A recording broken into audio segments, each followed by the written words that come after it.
Alright, ladies and gentlemen, welcome back. Ordering integers. As a student, you should be able to order positive and negative numbers from least to greatest and greatest to least after this video.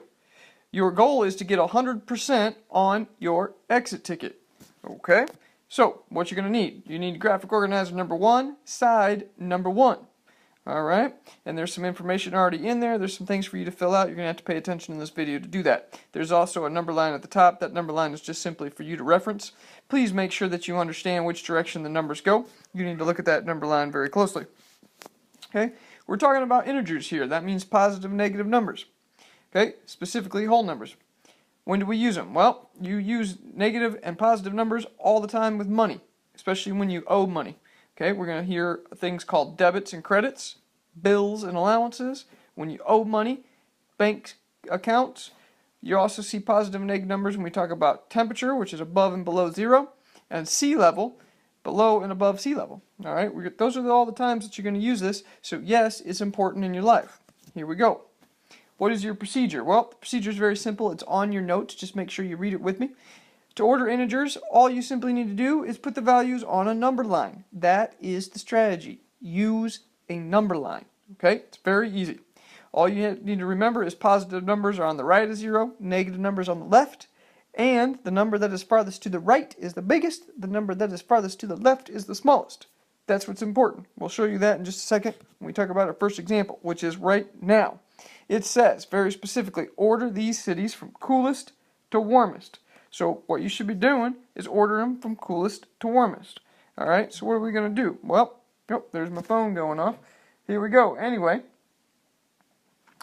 as we order them from least or coolest, which would mean least, to warmest, which would be the greatest, okay, what we're going to do is we're going to use that number line at the bottom. So, first one, negative 24. I got to find it on my number line. Please remember and watch that when you're counting in the negative end, the numbers get larger as we go to the left. But what that means is that they're smaller numbers.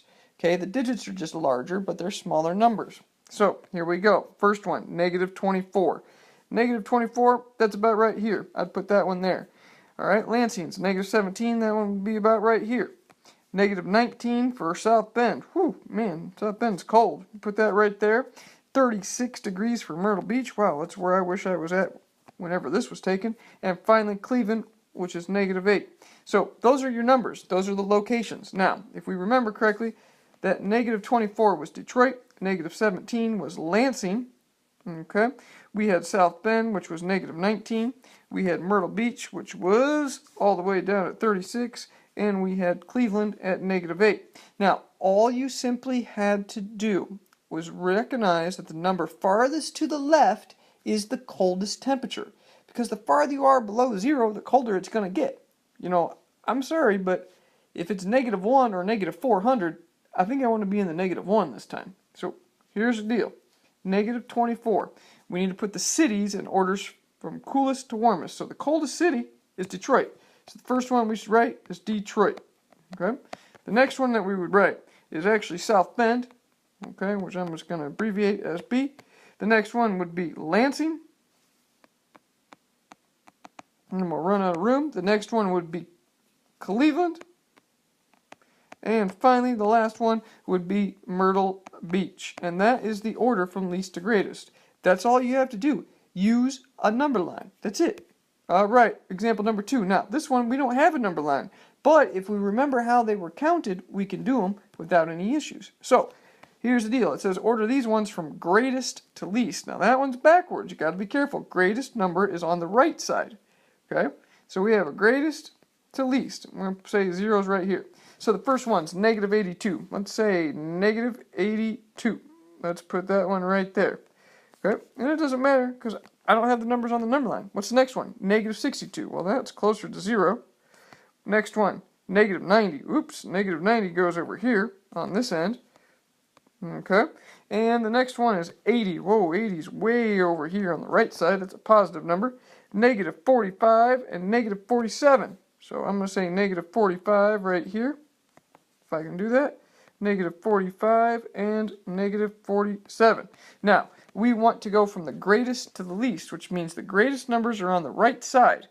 Okay, that's this side. and they get smaller as they go to the left. So we need to start with the first one on the right, which happens to be 80. So in order to put these in, we're going to say 80 is the is the greatest temperature, or the greatest number, so we're going to go ahead and put a 1 there. That's what you're going to do on your homework and your assignment this time.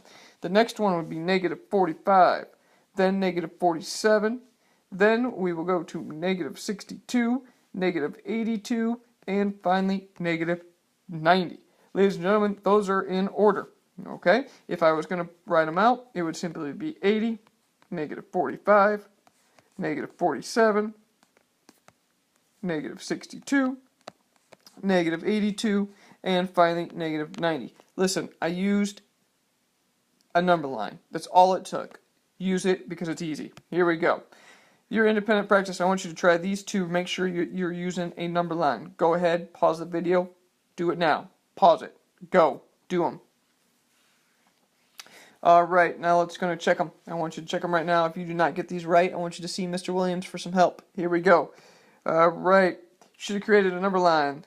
This one, we want to start from least to greatest. That's what this one indicates, least to greatest. If you didn't do that, go ahead and go back and fix it. Right, here we go, least to greatest. Which one is the smallest? The smallest would be the absolute coldest temperature, which this is not going to work because we have two 73s, which I don't know how that ever happens. That shouldn't work that way. But what we'll do is we'll say those are both the least. So, or sorry, they're not the least, they're both the greatest. So let's just use one of them, okay? We'll cross one out. Here we go. Least number, the smallest number, that would be negative 54. That's 1.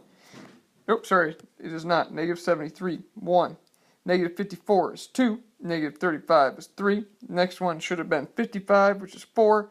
And then 66, which is 5. And finally, 73. I guess those were not the same number. Oh, negative 73. That's it. We were correct. So, ladies and gentlemen, you should have 1 through 5 there. Don't worry about that negative 73. That one's stupid. Alright, next one. Greatest to least. Here we go. Greatest number. We got negative 6, negative 88, 93, 98, negative 82, 69. If you used a wonderful number line, you would find out that the number farthest to the right, which is the greatest, would have been 98. Followed simply by 93. Followed by 69. Stop laughing, Jake Turner. Followed simply by negative 6. Negative 82. And finally, negative 88. Those are your 2 for independent practice, ladies and gentlemen. This is your exit ticket. Good luck. I want you to do all 4 of these, and when you are done with these 4, you do need to show this to Mr. Williams for checking. Okay? If you need help with this video at any time, come see me for a workshop, or you can ask one of the members in your group, such as the Integer Ninja. Maybe he'll help you, she'll help you, whatever it is, but you need to make sure that you get some help. Make sure you know how to do this. Alright? When you finish this exit ticket, you will then go on to worksheet number 8. Okay, that's what you'll do next. However, here's your exit ticket. Good luck.